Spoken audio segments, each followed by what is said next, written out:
Gusto nyo bang malaman magkano ang kailangan nyong i-budget para magrenta ng apartment or bahay dito sa Australia?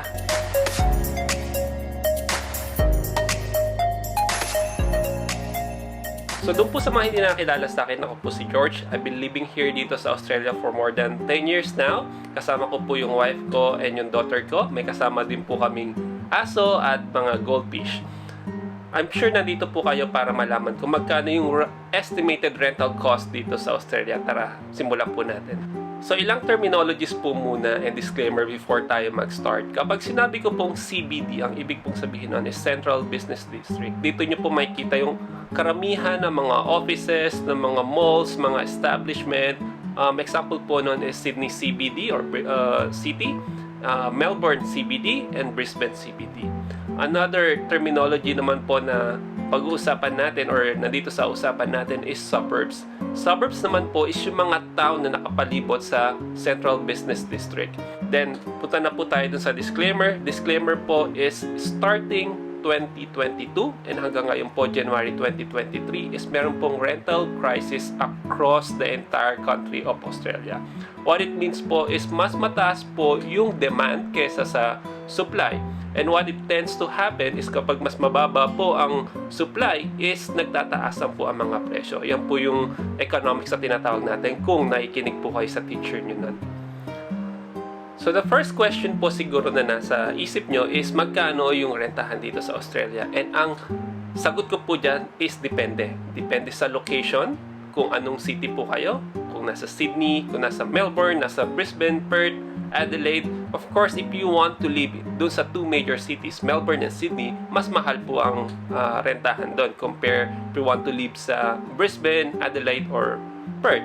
And also another factor po is yung kung malapit kayo sa city center or yung CBD na tinatawag. Another factor din po ng pagtaas ng presyo is kung mas malapit kayo sa beach. Of course, mas malapit sa beach, mas mahal po. So I can cite an example sa inyo kung nasan po kami ngayon dito sa Australia. So nandito po kami ngayon sa Brisbane CBD.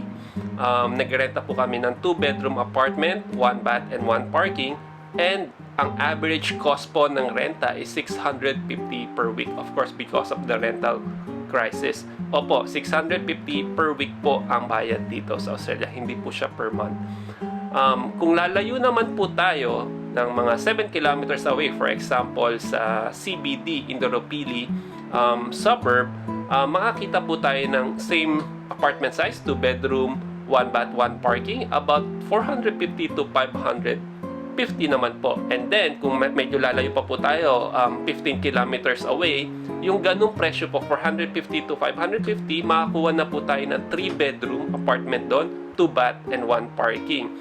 And kung compare naman po ulit natin sa 2-bedroom, 1 bath, 1 parking, is around $400 to $450 naman po yung rentahan. Of course, mas malayo sa city. Ibig pong sabihin nun is you need to consider yung travel time papunta kung mag-work po kayo sa CBD or meron po kayong attendant na class sa university nyo within the city as well. Kailangan nyo pong i-consider yung travel time and travel expenses nyo po, yung pamasahe nyo po kasi yung po yung mag-a-add up sa budget natin na kailangan i-allocate for that specific month. Again, yung example ko po na yan is dito sa Brisbane, Queensland, Australia. I've checked po yung mga apartment within the CBD itself sa Melbourne and sa Sydney on the 2-bedroom apartment, 1 bathroom and 1 parking, and it's going to cost you around $800 to $900 Australian dollars per week. So yun nga po sinasabi ko kanina, kung nandun po kayo sa 2 major cities dito sa Australia, mas mahal po ang rentahan doon. So yun po. So if you want to further research po yung mga location dito sa Australia and kung magkano po yung rentahan ng apartments, unit, and bahay, meron pong 2 major websites na pwede nyo pong puntahan. Yung po is realestate.com.au and domain.com.au. Diyan po makifilter nyo kung magkano po yung kaya nyong budget per month and then makikita nyo po saan pong mga locations yung i-offer sa inyo or may mga opening for rental property. Another po na kailangan yung i-budget is yung tinatawag po nating rental bond. Ano po itong rental bond na sinasabi? So, rental bond is actually maximum of 4 weeks rent po na kailangan nyo siyang i-advance na pagbayad sa landlord before kayo mag-move in doon sa apartment or bahay na gusto nyong rentahan. Hindi po ito consumable doon sa renta nyo. Ito po ay mababalik sa inyo kapag binikate nyo na po yung apartment or bahay po na nirentahan nyo. However, it will be depende po kung full amount nyo pong makukuha ulit yun or portion lang po nung amount na binayad nyo. Ang mga cases po kung kailan hindi po nyo buong makukuha yung full amount is, for example, medyo na-trash nyo po yung apartment, masyado maraming, lalo na pag may mga bata po, di ba, hindi po natin maiwasan may magsulat sa dingding, may mga colors sa carpet, and kailangan po nilang ibawas doon sa rental bond po na binayad nyo yung pagpapalinis and papasaayos ulit ng apartment para naman doon sa susunod na re-renta. So again po, 4 weeks rent. So kunwari po 500 po yung per week po yung re-rentahan nyo, you would need 2,000 Australian dollars po na ibigay in advance before nyo po kalipat doon sa rentahan yung apartment or bahay. So now natakil na po natin yung cost ng rental dito and yung rental bond. Of course, in addition po doon is may mga utilities po tayo na kailangan bayaran. And titingin po ako sa konti ko, and this is based doon po sa isang survey na ginawa ng isang website dito sa Australia. And pwede ko na pong sabihin na mako-compare din po namin sa experience namin for 2 adults and 1 kid at isang aso. May mga goldfish din po. Ang tubig po, hot and cold. Importante po ang hot water dito dahil po pag winter kailangan po nating maligo, medyo maligamgam or mainit, else mangangatog po tayo. $60 to $80 po per month ang kailangan nating i-budget. Ang sunod naman po is, for example, yung kuryente. Kuryente, importante po yan. Ang average kailangan po nating bayaran is around $80 to $100 per month. And next one is gas. Yung gas po is yung LPG, hindi po uso dito yung LPG. May direct line po sila ng gas papunta sa mga units natin, apartments, and sa bahay. Yung LPG po, ginagamit lang po yun minsan sa pag-camping-camping or sa pagba-barbecue. So yung gas po is considered as major utilities po rito. Ang binabayaran naman po natin is, or maybe pwede po natin i-budget is $60 to $80 per month.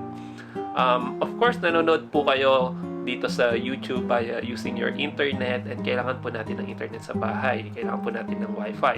So, ang broadband naman po rito is averaging from $60 to $80. Meron pong maabot pa po ng $100 kung medyo gusto nyo po yung mas mataas yung speed for gaming, for 4K, for streaming. Pero yung normal po, nag-average lang siya ng $60 to $80. So, yun po yung kailangan nyo pong i-consider on top po ng mga rental na kailangan po nating bayaran. Now, siguro sasabihin nyo, paano George, isa lang ako? And okay lang naman ako, hindi naman ako choosy na makipag-share ng apartment sa ibang tao. Whether ibang lahi po yan or same as Pinoy, pwede naman po yun. Ganun po yung ginawa ko nung una po akong pumunta dito sa Australia. May isa pong malaking apartment po na nirentahan yung mga kakilala nating Pinoy, and nag-allocate lang po ng isang kwarto for me, and then hati-hati na lang po kami sa renta. Nakihati din po ako sa bond, and then yung utilities is hati-hati na rin din po. Meron pong specific website dito sa Australia na pwede nyo pong puntahan kung yung po yung option nyo. Flatmates.com.au. So, pwede po kayo mamili ng location doon, and makikita nyo po yung mga rental properties, or actually, minsan yung mga tao na nakatira doon sa apartment yung naghahanap ng flatmates, yung diretso nyong makakausap. So, ayun po yung listahan na mga kailangan po nating i-budget kapag magrenta po tayo dito sa Australia. I-summarize lang po natin siguro. So, sabihin na po natin 650 po yung nakuha nyong apartment per month. So, times 4. So, that's around 2,600 Australian dollar per month. Yung tubig naman po natin is $80 per month. And yung electricity naman po is, sabihin natin, $100 per month. Meron din po tayong gas And internet, yung gas po natin, sabihin po natin $60 per month. And yung internet po natin, average is around $80 per month. So that's around 2,920 Australian dollars per month, o pwede na po natin i-close yun sa 3,000 Australian dollars per month. Kung initial pa lang po kayo magsisettle dito sa Australia and nag-apply pa lang po kayo, i-add nyo pa po doon yung rental bond, which is 4 weeks rent. So that's around 2,600 again. And ang total po noon is 5,520 Australian dollars sa unang month nyo po dito sa Australia. So medyo po may kalakihan. So kailangan po nating budget ng maayos yung kaperahan natin. So that's it po. Hopefully nakatulong po itong information na na-share ko sa inyo sa paghahanap nyo po ng apartment or at least planning sa pagbabudget nyo po dito sa pagpunta nyo sa Australia, whether to study, whether to work, or to migrate. Nga po pala, rental cost lang po pala yung na covered natin dito sa usapan natin. Hindi pa po kasama dito yung ibang living expenses like groceries, kotse po, yung commute nyo po, yung paglabas-labas po natin, hindi pa po kasama doon. Included po yung mga subscription natin, pa Netflix tayo, or Disney, or Amazon. So, kailangan nyo din pong i-consider yon. Yung mga napag-usapan po pala natin dito is for an unfurnished apartment. Ang ibig pong sabihin nun is wala pong gagamit-gamit. Well, may mga gamit po, for example, dishwasher, or nandiyan po yung oven, nandiyan po yung range nila, pero wala pong fridge, walang TV, walang sala, walang upuan. So, kayo pa po ang kailangan provide nun. Again, this is the first time I'm doing this kind of vlog. Kung gusto niyo pa po ng ganitong content, please drop message po sa comment section below, and malapit na po tayong mag 100 subscriber. Karamihan po na mga kamag-anak ko, pero yung mga hindi po is marami pong salamat sa pag-subscribe, and hoping maging successful po yung plan nyo papunta dito sa Australia, and good luck. Marami pong salamat. See you sa next vlog.